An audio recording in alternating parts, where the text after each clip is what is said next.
Hello, my name is Brianna McIntyre and I'm an occupational therapist student. Today we're going to do measuring range of motion using a goniometer. The first measurement we're going to take is elbow extension and flexion.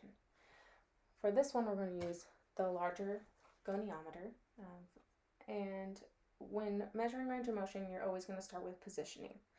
So my patient is already seated. He is going to have his humerus adducted. We're going to put his elbow in extension for that first movement, and then the wrist is going to be in supination.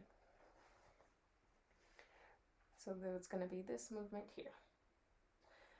So the next thing is you're going to find the bony landmark. So when finding the bony landmark, it's going to be the lateral epicondyle. To find the lateral epicondyle, it's easiest to perform when the elbow is in flexion, and I'm going to be able to feel it a little bit better.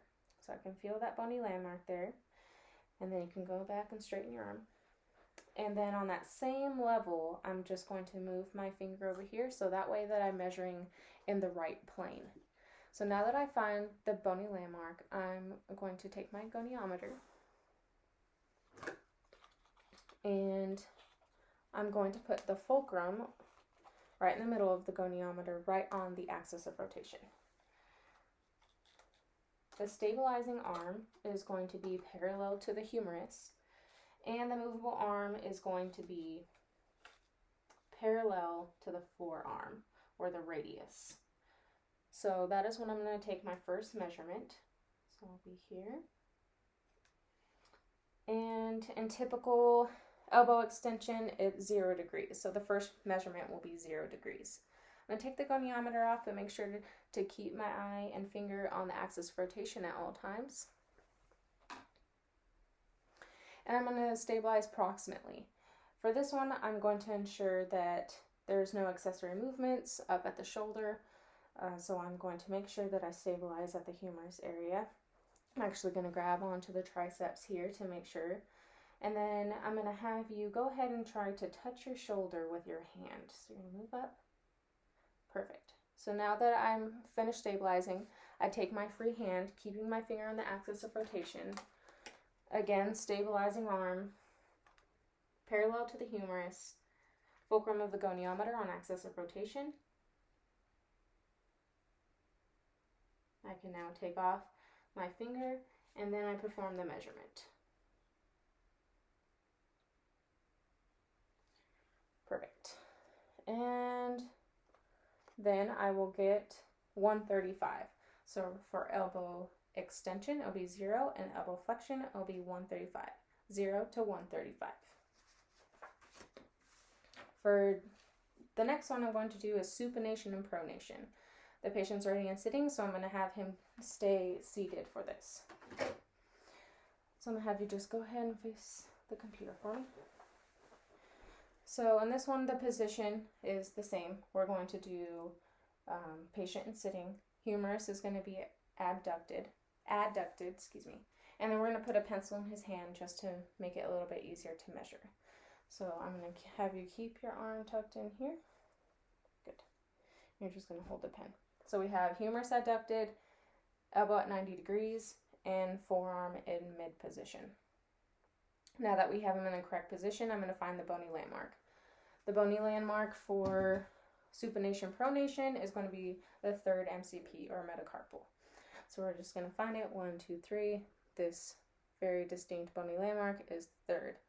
So I'm going to keep that bony landmark for the fulcrum of the goniometer. I'm going to place the fulcrum on there.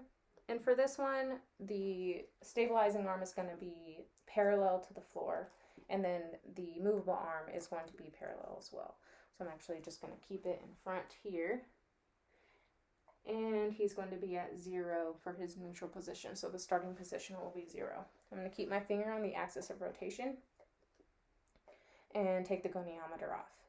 Next, I'm going to stabilize. In order to stabilize, I'm going to have to allow the movement to perform here. So again, I'm going to stabilize at the next joint up. So I'm going to stabilize on the humerus.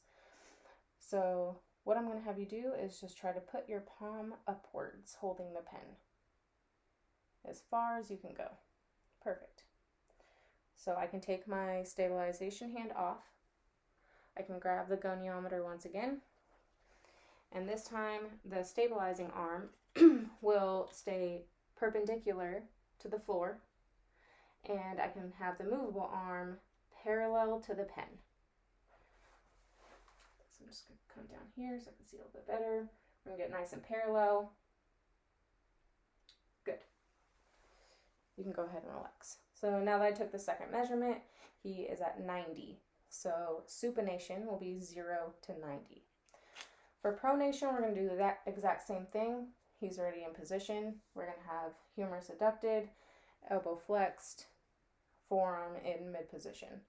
Pen is already in hand. We're just going to do the opposite one. So he's in position, bony landmark again, third MCP, the fulcrum of the goniometer will go into place, and again we will get that 0 for the first measurement. I'm going to take the goniometer off, keep my finger on the axis of rotation.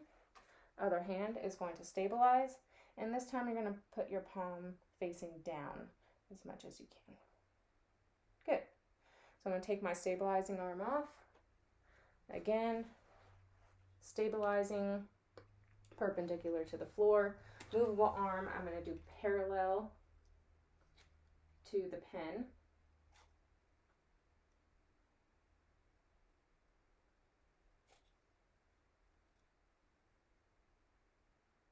Good. And that one again is 90. So supination and pronation, both 0 to 90 for those final measurements. Okay, you can go ahead and face back that way. The next one I'm going to do is shoulder flexion and extension. So similar positioning, he's already in a seated. We're going to have the humerus adducted for the positioning and adduction. And then the forearm is going to be in neutral this time. So you're going to put your arm down, elbow in extension, and forearm in neutral just like this. You can relax your fingers as much as you need.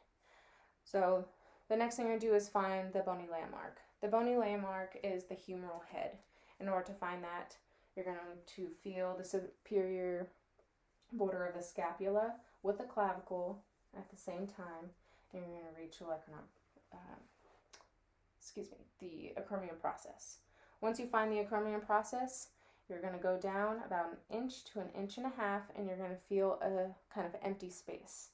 And that is just due to the humeral head having an angle. So you're not actually going to be able to feel it right on the skin.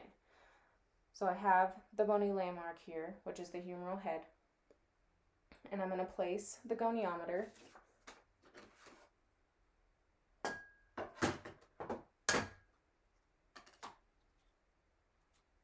and the stabilizing arm. So I'm placing the fulcrum on the axis. The stabilizing arm is going to be parallel to the trunk, and the movable arm parallel to the humerus. So in typical range, he starts at 0. So the next thing, I'm going to keep my finger on the axis of rotation and take the goniometer off. I'm going to stabilize. So in this, when you stabilize, again, you don't want to limit any mobility of what you're measuring. So I'm going to stabilize his trunk. In order to do that, I can just grab onto his trap area and make sure that he's not compensating in any way. So this time I'm just going to have you raise your arm up, kind of keep your arm in the same position, and you're going to raise your arm up as far as you can.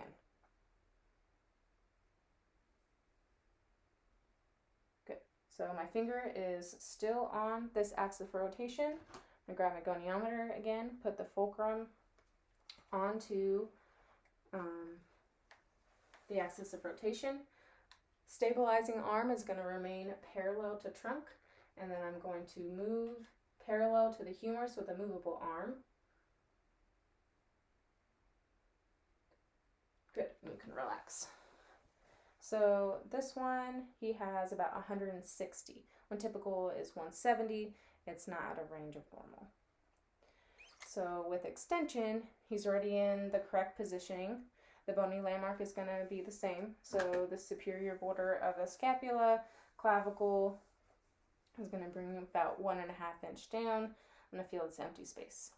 The fulcrum of the goniometer, as we did before, will go on the axis of rotation. Stabilizing arm parallel to trunk, movable arm parallel to the humerus, and will remain at 0 for our first measurement. I'm going to take the goniometer off, keeping my finger on the axis of rotation, and I'm going to again stabilize. So I'm actually going to have you scoot your bottom a little bit to the side. Yeah. So I'm going to stabilize here. This time, keep your arm to the side. You're just going to go back as far as you can. So I'm going to stabilize, finger here. Go ahead and move your arm back as much as you can. Okay. So I'll take my hand off of the stabilizing. I'm going to return the goniometer fulcrum to the axis of rotation. Stabilizing arm parallel to the trunk. Movable arm, I'm going to ensure that it is parallel to the humerus. Good. And that number is going to be 60, which is exactly in the norm. So for shoulder extension, it's going to be 0 to 60.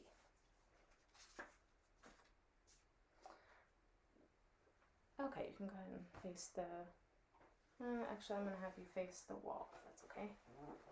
Okay, the next one I want to do is shoulder adduction, abduction.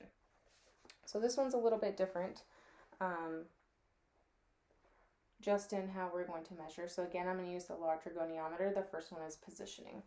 So I'm going to have his arm down to his side again, thank you. And so humerus adducted, elbow in extension, and then the forearm is going to be in supination. So right down, just going to bring this down a little bit. It's going to be in supination. So now that we have him in the proper positioning, I'm going to find the bony landmark, which is the posterior side of the acromion process. So the acromion process is how we found the humeral head before. I'm going to do the superior border of the scapula, and I'm going to come down to where they meet. And then once I find that spot, that's going to be, and it's going to be the posterior side. So that's why I have him facing this way, so you're able to see the posterior side. Now that I find the bony landmark, I'm going to place the fulcrum of the goniometer onto the axis of rotation. So I'm going to do that. I'll place it here. And the reason this one's a little bit different is because the stabilizing bar is going to be parallel to the trunk, and the movable arm is going to be parallel to the humerus. But as you can see, it's never going to be exactly parallel because you just have a little bit of extra skin and fatty tissue here. So as long as the humerus is touching the trunk, then it can be 0. So I'm going to place it here, and my first number will be 0. Then the next thing I'm going to do is keep my finger on the axis of rotation, take the goniometer off, and I'm once again going to stabilize. And I'm going to stabilize the trunk again, keeping my finger here, stabilizing the trunk by pushing my arm here. And then this movement we're going to do is bring your arm out to the side as far as you can, keeping your wrist just in that same position. So I'll go ahead, bring your arm up as much as you can. Good. So now that I'm done stabilizing, I can take my hand off of the stabilization. I'm going to bring my goniometer back. The stabilizing arm is going to be parallel to the trunk. And parallel to the humerus for the movable arm.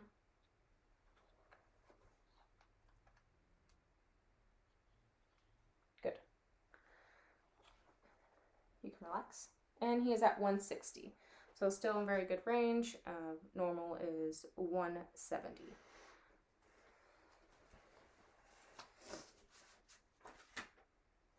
Okay, I'll have you face the computer again. Okay, the next one is going to be internal and external rotation.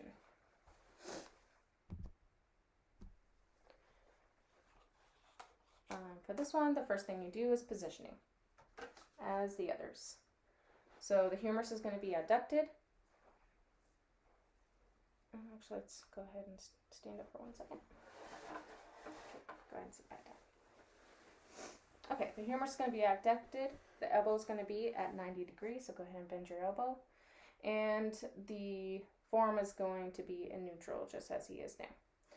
So in order to find the bony landmark for this, which is the olecranon process, we are going to find it on the elbow.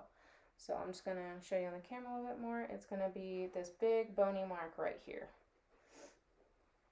It's very palpable once he's in this position, and it's not too difficult to find. So with a goniometer, we're going to need to take the first measurement. So the stabilizing arm is going to be parallel actual to the moving arm on this one. So fulcrum of the goniometer is going to be placed on the olecranon process. They're parallel to each other. So the first measurement is going to be 0. So in order to stabilize, this one's a little bit different because you want to do the distal humerus, but you're going to want to do a little bit of abduction of the shoulder. That way, whatever way he's moving, that he has full range capabilities and nothing's in the way. And this way it does not compromise any of the movement for extension. It's just allowing for full range. So now that we have proper positioning, we took the first measurement, stabilizing. I'm actually going to hold on here. I'm keeping my other finger on the axis of rotation at all times. And then what you're going to do is try to bring your hand to your stomach. Good. So now that he made the motion, I can take my hand, my stabilizing hand off. I'm going to keep the stabilizing arm parallel to the floor as it was before. And then the movable arm is going to be parallel with the forearm.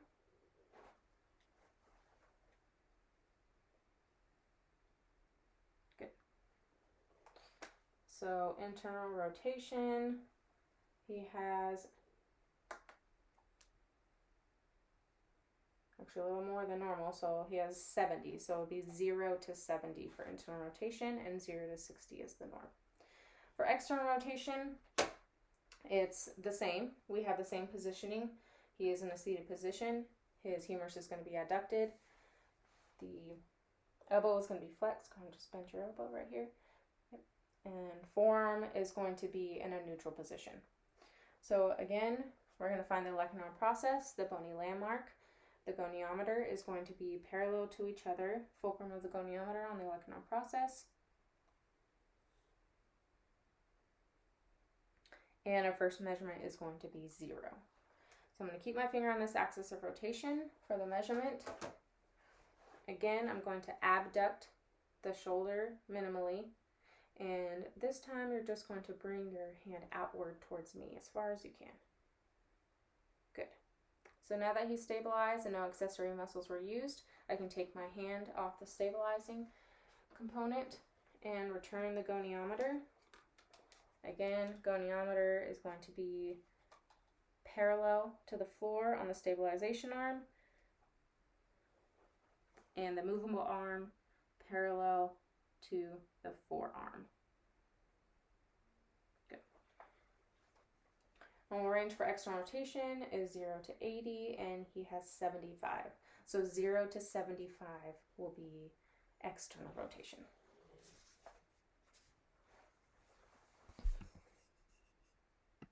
For the remainder of the measurements, we're going to use this table.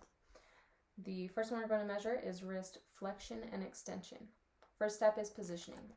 So the patient is in sitting, his humerus is adducted, the elbow at a 90-degree flexion, and the forearm is going to be in neutral, along with the wrist. So after you have your positioning, you're going to find the bony landmark, which is the radial styloid process. In order to find the radial styloid process, you're going to put up your thumb and 2 tendons are going to appear. Right in the middle of those 2 tendons is going to be the radial styloid process. So I'm going to have you go ahead and bring your thumb up, and I'm going to feel in that space between the 2 tendons. All right, so now that I have, you can relax. Now that I have the axis of rotation, I'm going to place my goniometer fulcrum on that axis. The stabilizing arm is going to be parallel to the radius, and the movable arm is going to be parallel to the second metacarpal, or MCP. So just for sake, bring here. And so that first measurement is going to be 0. So I'm going to keep my finger on that axis of rotation. And then I took that first measurement, 0. I'm going to stabilize. So I'm going to stabilize the ulnar side on this one, so I'm going to reach under the table. So stabilizing arm, I'm just going to switch here. First I'm going to do flexion. So what you're going to do is try to bend your wrist as much as you can. Bend it, yep. Now that I have the movement and I was able to see that no accessory movements were used, I can take my stabilizing arm off. So I'm just going to rest his hand back on the table. Yeah, right there. Again, the stabilizing arm parallel to the radius, fulcrum at the axis of rotation, and I'm going to move parallel to the second MCP. So normal is 0 to 80, and he has about 70. So not too abnormal, still in the normal range. For extension, we're going to do the same thing, positioning humerus abducted, elbow at 90 degrees, forearm in neutral. And the bony landmark, again, is going to be the radial styloid process. I'm going to find that through the 2 tendons at the base of the thumb. And take my first measurement. Again, stabilizing arm parallel to the radius, fulcrum at the axis of rotation, and the movable arm parallel to the second MCP. So we have the 0 for the first wrist extension. So I'm going to take that off and I'm keep my finger on this axis of rotation, and I'm again going to stabilize. This time I'm just going to stabilize here so he has full range and my arm isn't in the way. So I'm going to stabilize underneath, so on the ulnar side of his forearm, allowing for full range at the wrist. So this time I want you to move your wrist towards the opposite direction. So yep, there you go. Good. Now that I can tell no accessory movements are used, I'm going to take my stabilizing arm off.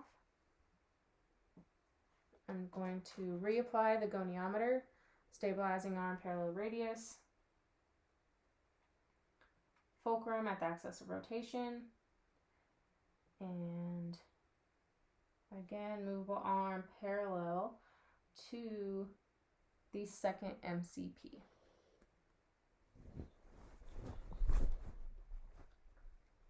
So he is at 65, so 0 to 65 for wrist extension. The next one is ulnar and radial deviation. He's in the proper positioning now. He's going to be in a sitting position. This time with your elbow remain flexed, so elbow at 90 degrees, you're actually going to put your palm down. So his forearm is going to be in supination. Wrist is at neutral. Digits can be relaxed. You can relax your fingers as much as you need. So the next thing is find the bony landmark. The bony landmark for radial and ulnar deviation is at the dorsum of the wrist. It's going to be the capitate bone. So what you're going to do is you're going to find the third MCP or metacarpal. So it's going to be this one here. And you're just going to go right down to the wrist, and you're going to find the space here where the capitate is. So once you find the bony landmark, I'm going to find our first measurement. I'm going to place the stabilizing arm parallel to the forearm and move the movable arm to the third MCP.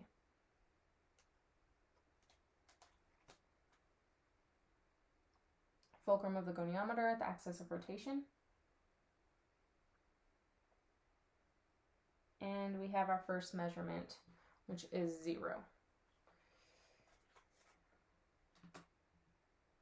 Keeping my finger at the axis of rotation, the next thing I'm going to do is stabilize. for the actual movement. So the same thing, I'm going to want to stabilize under the forearm. So that's going to be here between the table and his arm proximally. And we don't want to restrict any movement of the wrist. That's why we don't get too close there.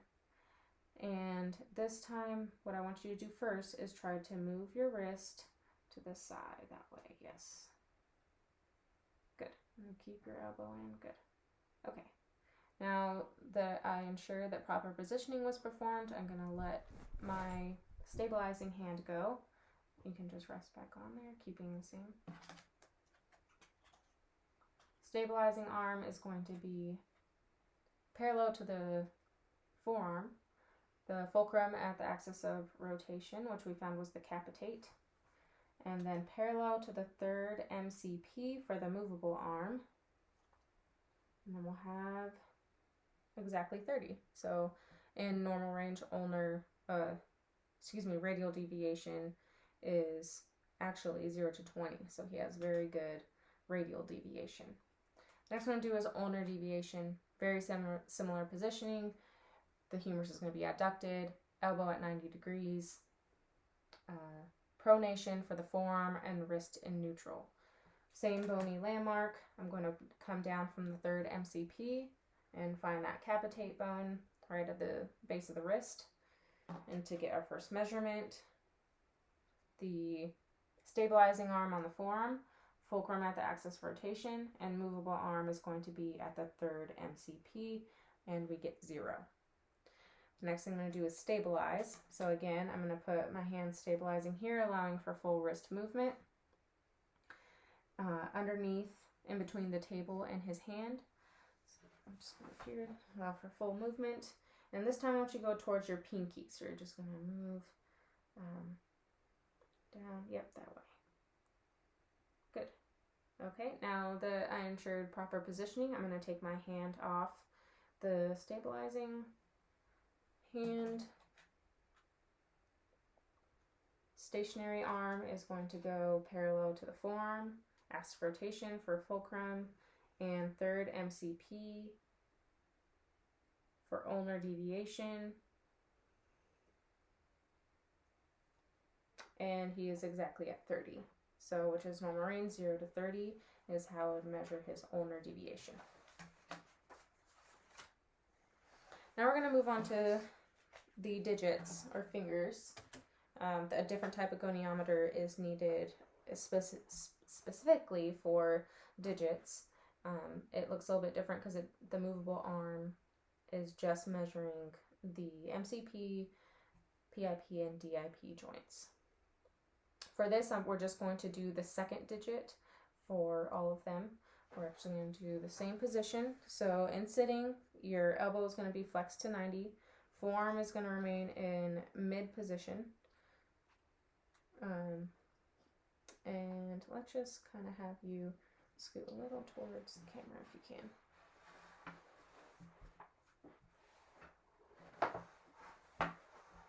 Good. And we'll keep that. Everything humerus abducted. Everything's the same that way. And then so now the wrist is going to remain in neutral and the ulnar border is going to be resting on the table. Now that we have positioning, we're going to find the bony landmark, which is going to be the MCP joint, since that is the joint that we are moving. So with this one, it will be extension. So I'm going to find the MCP, which is right here.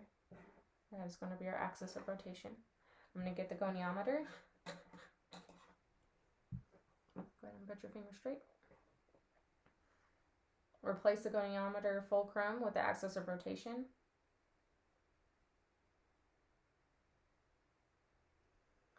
Let's see, and the first measurement is going to be 0.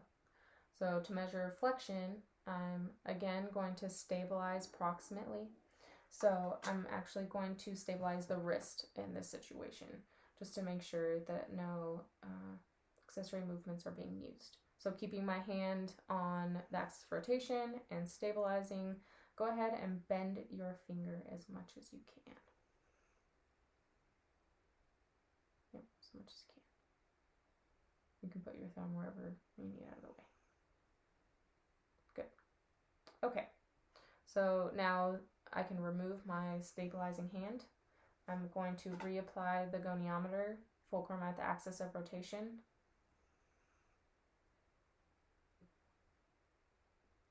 And measure.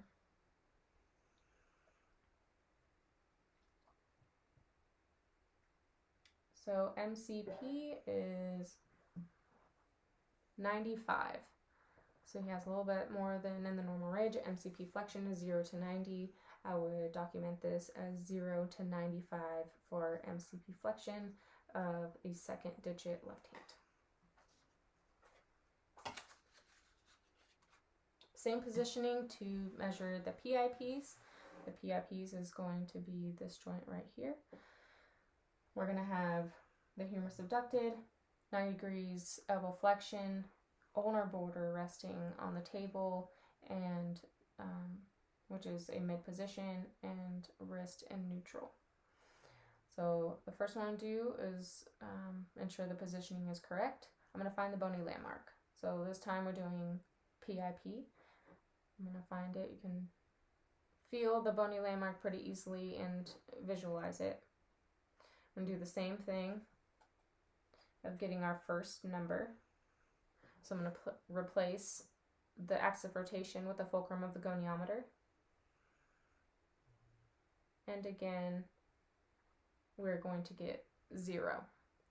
I'm going to take it off, keeping my finger on the axis of rotation, and I'm going to stabilize. This one I'm going to immobilize the MCP, that is the joint below, and just at the proximal phalanx. So this time I'm going to just hold on here, and you're just going to try to bend that one part of your finger. Good. In this case, he's able to hold it with me removing this stabilization hand. So I'm going to take off my stabilization hand, reapply the goniometer, fulcrum, stabilizing arm is going to be top of the proximal phalanx, and apply the goniometer. Normal is 0 to 110. And he has about 90. So PIP is what I would document as 0 to 90. The last one to do is the DIP, or the distal interphalangeal flexion. So same positioning. We're going to keep my patient in the same position. And this time it's just this little joint here.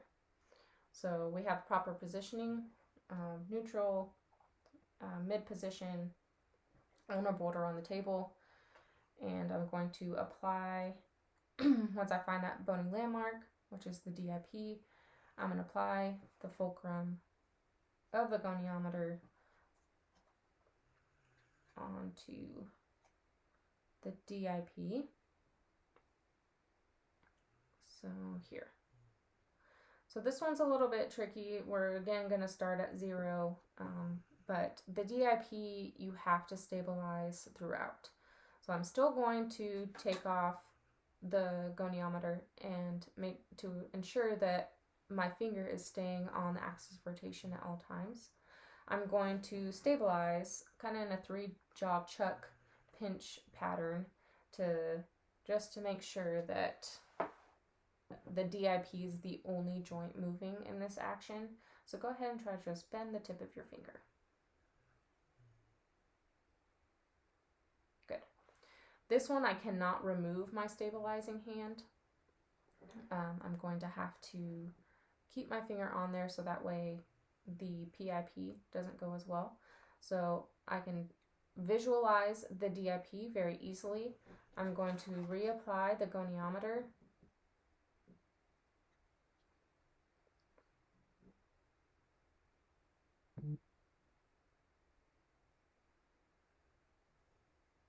And this is 0 to 80 and normal, and he has about 65. So 65 for the DIP. 0 to 65 is how I would measure that. So that is the only one where the stabilization hand remains. That concludes our range of motion measurements using a goniometer. Thank you so much for your time.